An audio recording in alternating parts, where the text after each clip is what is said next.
talking about keyboards. So of course this isn't sponsored. None of these keyboard companies pay. Okay, stop. I shouldn't even have to address this, but I will anyway. Of course, I would never ever tell you guys something based on, oh man, these guys paid me to do it, right? It was something like that. Like, I mean, look at this keyboard. This key's missing because I cleaned it one time and I lost the key. But look at this. The label is gone. The label is completely worn off. Like, all this rubber is worn. I've had this keyboard for 7 years, guys. So we're talking from the heart here, from actual experience. This is not one of those, let's review a keyboard. Go buy it, please, affiliate links. So yes, this is my genuine opinion, but on that note, speaking of sellouts, I think that mechanical keyboards actually have a little bit higher of a reputation than they kind of deserve. Kind of like how milk is supposed to be healthy for you because they just pumped out millions of dollars worth of ads for years and years and years when it's actually not. I feel like mechanical keyboards kind of have that same effect where they've been marketed so much, especially the gamers, that people are like, oh yeah, buy a mechanical keyboard. Those are for gamers. And maybe they are. Maybe you like them.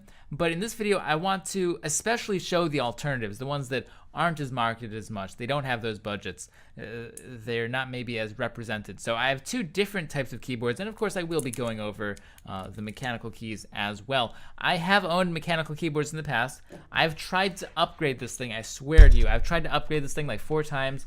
Every single time I return the keyboard because I don't like it as much as this. I've owned a Corsair, I've owned a Razer mechanical keyboard, I've owned all the good ones, and well, I have this to demonstrate, but trust me, I do have experience with them. All right, guys, so what is this? What are you trying to pull on me here? Okay, so this is a membrane keyboard. Notice that it's very, very thin. These keys are super, super thin. They're chiclet keys. And that's obviously much, much thinner than these normal mechanical switches. And so people are normally concerned with the lifespan of membrane keyboards. Like I said, I've had this for 6-7 years. I probably have more key presses per year than 99.9% of the population, and it's still all in well. The only flaw with the keyboard is this missing key all the way back here, and that's because of me. I took all the keys off to clean it, and then I lost this key. So let's talk about pros and cons. Most of the cons for this keyboard are not directly related to functionality. They're just like comfort sort of things. And most of the pros are great functionality. So first of all, these keys are very thin. They're chiclet keys. And the actual mechanism for a membrane keyboard is very, very shallow.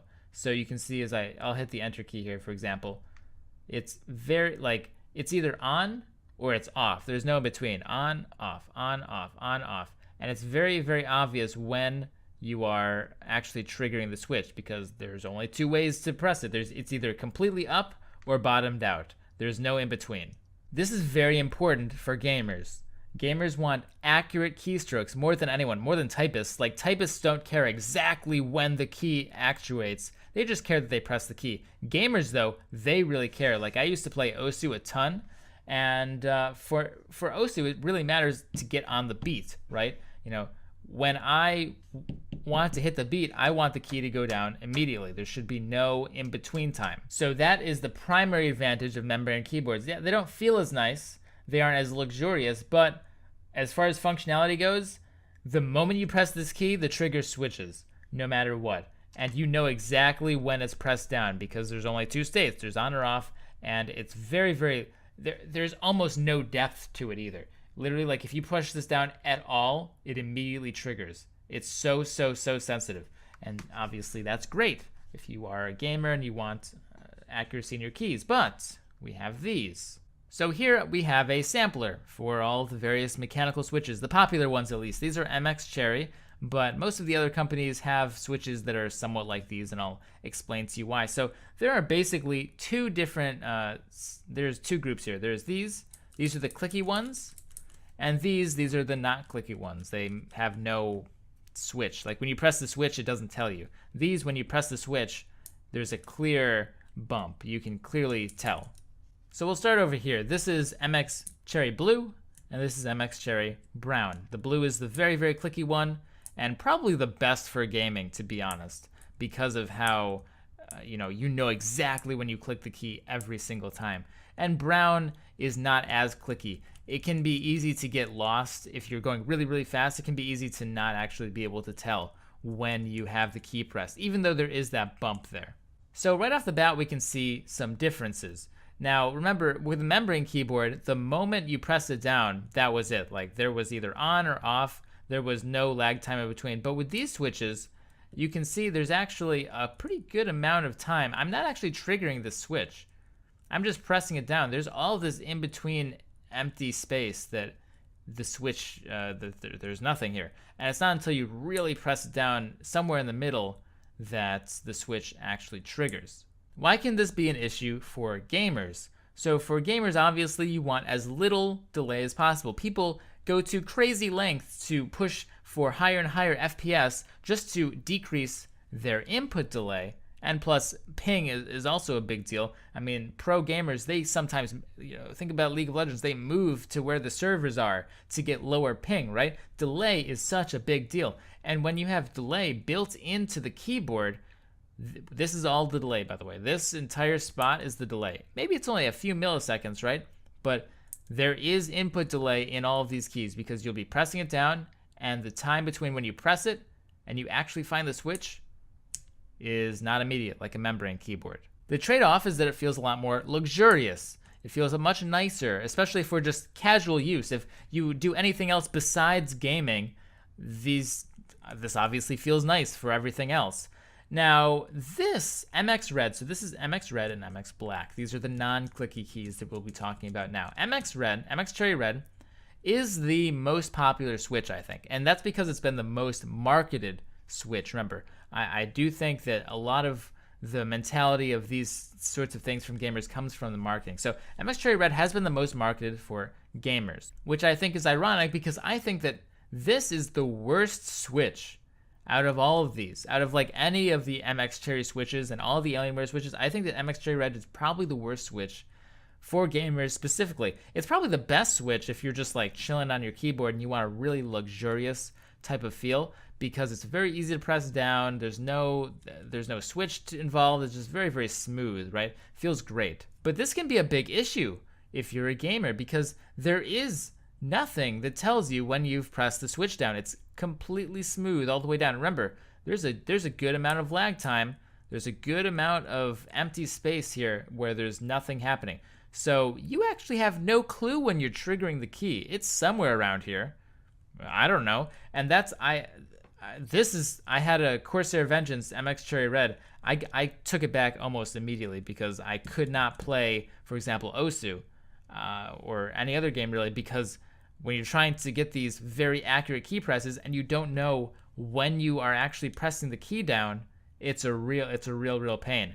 Where is it? Is it here? Is it here? So I really would discourage gamers specifically from picking up MX Cherry Red switches. You need to know when you're pressing the button down. You have to know it's the accuracy is key. You're not a typist necessarily. That doesn't matter. What matters is when. The timing is super, super important. So that's why if you're gonna pick up an MX Cherry switch, like just a normal one, I do prefer either the brown, which has not as much clickiness, but you can feel when the key actually triggers, or the blue. I think is the best, but you'll probably drive yourself crazy with the sound, or your neighbor. Finally, you have MX Cherry Black, which I kind of really don't understand the point of, unless maybe you just have really, really strong fingers. And because MX Cherry Black is literally just MX Cherry Red, except it's harder to press down. So it has a pretty decent more resistance. It's I mean, I guess it. I really don't think anyone should get this. Like I said, unless you have really, really strong fingers and you really want that extra force. So what have we talked about so far? We went over membrane keyboards a little bit, and that's the best one on the market, guys. Like, I'm telling you, I've had it for so long. Writers will tell you, tons of people will tell you that is the best membrane keyboard you can get. I had it for 7 years. That's just my opinion. So that's at least the standard I'm holding other membrane keyboards up to. We also talked about mechanical keyboards a little bit and their differences. So a little bit more luxurious, better for maybe everyday use, but for pure gaming, like I want my functionality to be tip top. I don't care about having, the keys feel nice. Like I just care about latency. I care about the switch triggers when I want it to. The membrane keyboard was stronger there. But there's the third option, and funnily enough, what even made me make this video in the first place is that when I was just going to buy the same keyboard. I was going to buy that exact same Logitech keyboard all over again because I was figuring, well, I've used it for 7 years. I love that keyboard. Why not just buy another one? But that would be a little bit boring. We have to try more. And I realized that recently, actually, Razer put out this thing, which is the Razer Ornata. It's supposed to be a mix between membrane and mechanical. It's called Mecha-Membrane. And besides being what sounds like the antagonist of a sci-fi film, the Mecha-Membranes are actually pretty sick. They're pretty awesome. So let's take a look at this a little bit.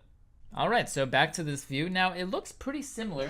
If we get this, you know, it doesn't look too. This is definitely narrower. Like these are straight up chiclet keys, and these are a little bit higher. So, but it's pretty close. It's a pretty good mix. Like I said before, it is a mix. It's definitely in between this crazy super big switch and the chiclet keys. Keycap rather, and the chiclet keycaps of the membrane keyboard. And we can see again functions from both. Once again, we sort of have the feeling where it's either up or down, up or down, up or down. Now there's a tiny, and I mean a tiny amount of wiggle room, but it's pretty much just, I'm not pressing the key, I'm pressing the key. Not M, not M. There's nothing in between there. I'm basically just wiggling the key at this point. But when I trigger the key, there's actually more room below the key, which kind of gives it more of a mechanical feel. Also, it's clickier. It's definitely quite a bit clickier. And it's cool because it gives you the advantage of having that immediate button press. There's no lag time whatsoever because it's either up or down. But at the same time, because it's smoothed out a little bit below the switch, it is actually much nicer. It feels much more luxurious. It's easier to press down the keys. And in fact, I've used this keyboard for about a week before doing the video, right? And I'm kidding you not. So normally I type at about 100 words per minute. And when I swapped to this keyboard, on average, right, with my old keyboard, I typed about 100 words per minute. This one I type about 115. So it actually is a real difference in terms of everyday usage. Both pretty similar for gaming, but this keyboard gives you both the gaming performance that you'd get from like a hardcore membrane keyboard like that, and the luxurious, like, ooh, this feels nice, of a regular mechanical keyboard. Personally, I think I finally found the upgrade that I was looking for to my 7-year-old Logitech membrane keyboard. Like I said, I've tried Corsair Vengeance, I've tried Razer Black Widow, I've tried all these high-end keyboards that are supposed to be better, and I was excited every time. I returned them all. This one, though, I'm keeping. This one definitely bridges the gap between membrane and mechanical. On the topic of Razer Black Widow, actually, because remember, these are just Corsair switches. These are just MX Cherry switches. The Razer Black Widow is pretty much the same as the blue, the really, really clicky one I was talking about. It's actually a little bit, the switch, though, is a little bit higher up. So here, notice how you have to go quite a bit before you actually find the switch.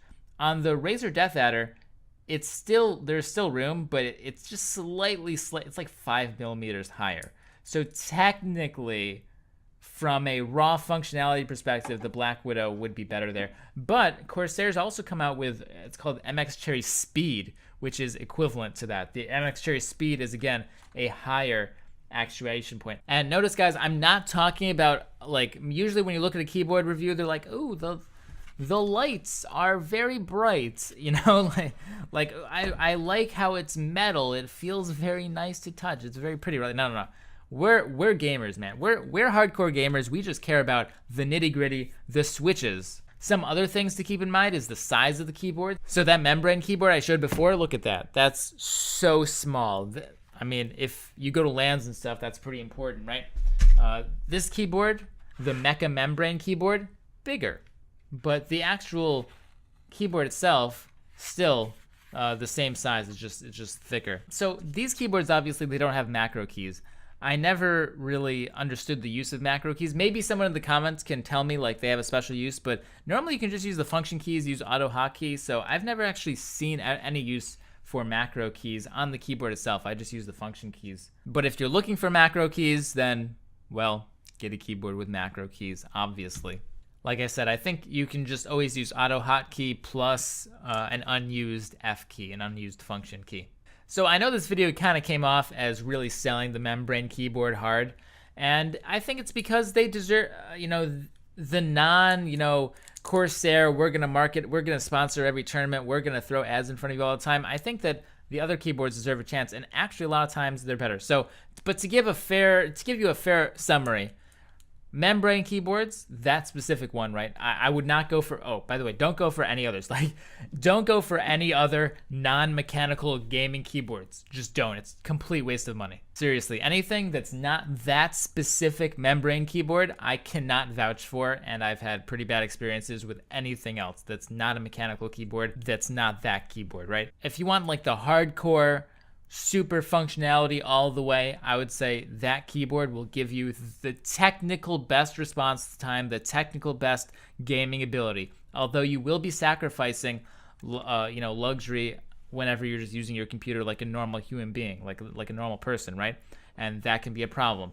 This, the Razer Ornata, I think there are some other hybrid keyboards that I've seen, so you can check those out. But I can personally vouch for this one because I've been using it for a little while now.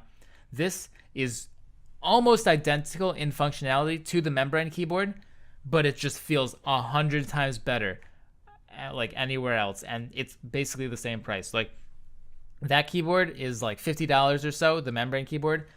This, or $60. This one's only like $70 itself. So these are like half the price of normal mechanical keyboards, and it depends on whether they're on sale or stuff. The price changes, right? These mechanical keyboards are going to run you like 140, 120 plus at the very least. And these will feel the most luxurious, the best, if you are just doing normal stuff. So like if you are in an office, for example, if you have a keyboard for your workplace, for your office, I would totally recommend these types of keyboards. They feel awesome, but technically inferior functionality wise as far as gaming goes because of the actuation times on the switches. They're just meant too much for typists, for writers, for people who are using the keyboard for normal functions, not that quick twitch stuff for gamers. Like, these are actually not for game. This thing, the clicky keyboards, these were originally for typists, not for gamers.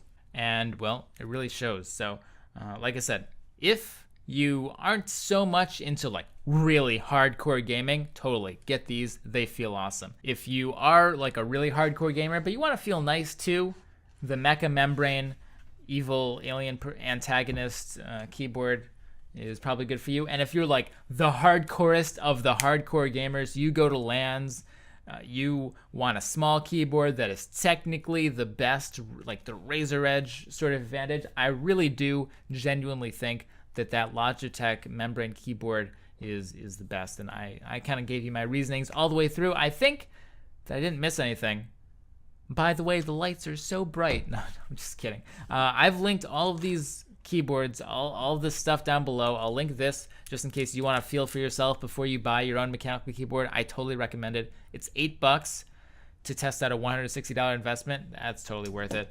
I'll link the Razer Ornata. I'll link the Logitech backlit keyboard, whatever it's called, K70 something, down below as well. So yeah, guys, don't feel offended if I dissed your keyboard. If you use MX Cherry Red switches and you love them, then that's cool. You go ahead and use them.